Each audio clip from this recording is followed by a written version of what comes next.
Episode 9 of KIRAKIRA Precure brought us, I dare say, the biggest filler so far. The biggest filler episode so far. And I'm talking about the season that's actually bringing out filler episodes one after another. But this was the only episode so far that I can say that I didn't really enjoy. That I didn't really love, like the other episodes. I must say that I have been complaining about lots of things about KIRAKIRA Precure, and I've been saying that I don't like this, I don't like that, I think that plot is missing, and I'm saying things that I see that I'm not really enjoying. But I dare say that I am loving KIRAKIRA Precure, even though it has those problems. Even though the season has lots of problems, I am loving it. I am really, really enjoying it. So I think that I am analyzing it objectively. But what matters in the end is the enjoyment that you have. At least for me, what it really matters is if I am enjoying it or not. And I can say that I am loving KIRAKIRA Precure. And this is not an academical analysis or an artistical analysis of KIRAKIRA Precure or something like that. So I can say, and I can be free to judge it by my own parameters. So even though there are some things that I'm not liking it, I am loving this season. That being said, episode 9 was a little bit of a letdown. Let me say this. In episode 8, I talked about episode 8 in a previous video. In episode 8, we had a filler episode, basically. But the characters, what I'm really loving about KIRAKIRA Precure are the 5 girls in Pecoring. The 5 girls in Pecoring, they make such a great team, and they have so many nice personalities there.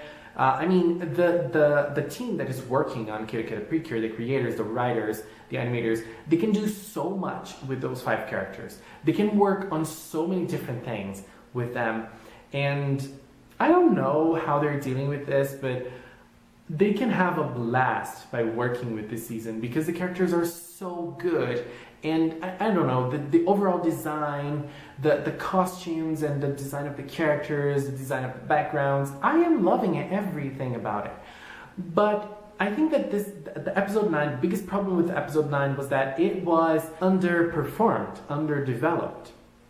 We had a side plot, and we had this little guy who was trying to express his love for the girl he likes, and she doesn't really know that he likes her. She doesn't know that he likes her, but he's trying to do that by bringing her cookies, and he's searching everywhere.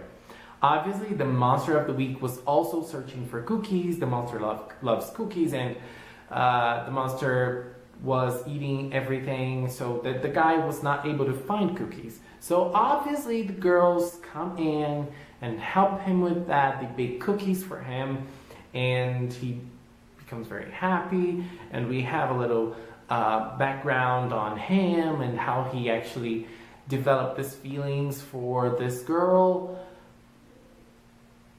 I don't care about this character. I don't care about his story. I don't care about his feelings. I don't care about his love. It's not that he's not charismatic, but he is just a side character, and he's probably not going to appear anymore. Maybe he will appear in the future as a background character or like a special cameo or something, but as a character, his development is just for nothing. I don't know. I think that the focus was too much on him, and the focus on the characters, zero. That's the biggest problem of this episode. And the biggest thing about it is that in episode 8 we had a filler episode, but we had a lot of focus on the 5 girls and their personalities. They could shine a lot, they could show their personalities a lot, and in this episode they didn't. There was no interaction. There were no scenes that were written thinking about the characters. There were no dialogues written thinking about showing a little bit more of them. And come on, we have so many great characters there. They can't let this happen. This cannot happen anymore.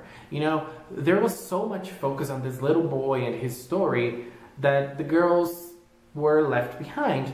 But there was a little bit of focus on Ichika. We could see more of her. We could see more of her personality. But I feel like Ichika is a very traditional main character. We've seen that character before. It's not the first time we see a character like that, and I don't feel like there's something new. I don't feel like she brings something new. But I think that this series gives Ichika a nice tone, and I like her scenes, and I especially like the scenes in which she's very enthusiastic and the background turns colorful and then she does a little pose. I like those scenes, and I think that they're a nice touch. They're a nice touch that KIRAKIRA is giving us. And there isn't even much to say about this episode, except for one thing that I think is very nice. Let me go back to the fights. Again, they were able to deliver a very nice fight. All the girls participated in very different ways. Let me just say, Pure Custard, you were useless, but I really liked the way you used your powers. I mean, she used her creams as kind of a snow. Her power in this episode was absolutely useless, but it was cute and it ended up creating a nice atmosphere. I kind of liked it. I loved it. And I loved the way she used it. She looked so happy using her power this way. And I loved it. I really did. And I loved the way Ichika and Pure Whip and Pure Gelato used their powers together. That was very nice. Chocolate using her powers to protect Gelato. Macaron using her powers to help Gelato as well. And that scene, oh my god. Macaron pulling Gelato close to her. I loved that. And yes, the fighting scene was very nice. And I liked that the final blow was actually delivered by Pure Gelato in the last scene. In the last fighting scene. Wow, that was very nice. And I think the fights are really nice. I'm not missing specific powers, specific finishers. For me, they could go on like this until the end of the season because I am liking those kind of fights. I'm really digging those fights, I thought I wouldn't like them, and I like big, colorful, powerful, glittery finishes. I do love them, of course. If I didn't, I wouldn't like Magical Girls. But I'm not really missing them. The action is so nice, and it's done in such a nice way. All the girls participate, and they use their powers in different ways in each episode. I'm liking that a lot, so I'm happy with what we're getting. I'm really happy with what we're getting in the fighting department. The fightings are not as intense as they were in some seasons. They're not as crazily choreographed, as greatly animated as they were in some seasons. By the way, this episode was badly drawn. So going back to the fights, they're not as big, as huge as they were in other seasons, but I am liking what I'm seeing. It's something new for Precure, and it's done in a way that I am enjoying a lot. And the last thing about this episode that I want to say was that Kirapati disappearing and appearing in different places is really, really bizarre. It's something that, every time we watch Precure, you have to turn your brain off for some things. It's a kid's show, but sometimes it's a little too much. It's a little too much, but I'm not going to complain because I laughed in some scenes. And Kirapati appearing in some specific places to create this magical feeling. It can be done in a nice way. It was done in a nice way at the end of the episode. I think that it gave a nice feeling. It transmitted a nice feeling. So I think it was very nice. And I'm very excited for episode 10. Akira and Yukari. The episode is going to be centered on them.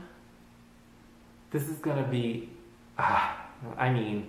you can't go wrong with that. Please leave a comment with your opinions on episode 9. What did you think of it? I'm very, very excited for next week's episode. I think this is going to be one of the best episodes so far. But this episode had some nice things.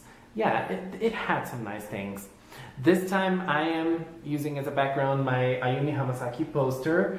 The light is hurting it a little bit. I'm sorry. I'm horrible with those things. So I'm a very big fan of Ayumi Hamasaki, and She just announced the biggest tour of her career, and I'm really trying to do something in my life so that I can go to Japan and, you know, watch her live for the first time. I'm very, very excited for that. I don't know if I'm gonna be able to do that this year, but I'm trying. I'm doing everything that I can. I'm trying to save every single thing, but I don't know. It's not easy, you know. Brazil is in a very dangerous financial state. Things are not easy here. Things are really, really not easy here. Guys, thank you so much for watching, and until next time, bye bye.